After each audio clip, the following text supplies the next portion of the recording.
اس میں یہ بھی ہے حضور نے فرمایا کہ اپنی عورتوں کو تم تازہ کھجوریں کھلایا کرو. ویسے بھی یعنی ایک دفعہ مجھے یاد ہے، بہت پرانی بات ہے، اس وقت میری والدہ بھی زندہ تھی، والد بھی زندہ تھے. تو ہم جس گھر میں رہتے تھے نا، اس گھر کے قریب میں کوئی رائل فیملی کے خاندان کے کچھ لوگ ساتھ والے مکان میں ٹھہرے ہوئے تھے. تو ان کی شرافت ہے اور ان کی مہربانی ہے کہ وہ کبھی کبھی ہم فقیروں کے گھر میں بھی ان کی عورتیں آ جاتی تھیں اور اعلیٰ قسم کی کھجوریں لاتی تھیں. رائل فیملی تھی اور پھر گسیم اور بریدہ کی کھجوریں تو دنیا میں مشہور ہیں. تو اعلیٰ قسم کی کھجوریں لے آتی ہیں. ہمارے گھر والے کوئی 2 دانے اٹھاتا، کوئی 3 اٹھاتا. کیا کر رہے ہو؟ کھاؤ. کتنا کھائیں؟ انہوں نے کہا ہم تو کم سے کم دن میں آدھے کلو سے کم تو کبھی نہیں، ورنہ 1 کلو کھاتی ہیں روز کا.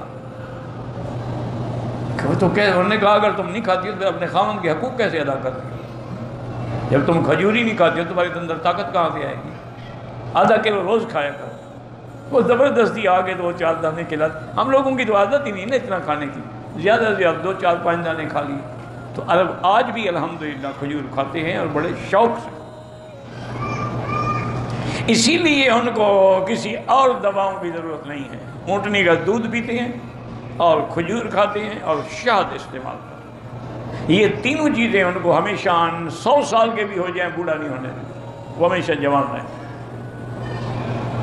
بہرحال تو حضور نے بھی فرمایا کہ اپنی عورتوں کو کھجور کھلایا کرو. اگر تازہ کھجور نہ ملے چلو سوکھی کھلاؤ، کیونکہ دنیا میں اور کوئی ایسا درخت نہیں شان والا جس کھجور سے زیادہ کہ جس کے نیچے اللہ نے بی بی مریم کو پناہ دی. اگر کسی نے ایک لڑکی سے زنا کیا، اب اس سے شادی کرنا چاہتا ہے، دونوں توبہ کر لیں اور نکاح کر لیں، اچھی بات.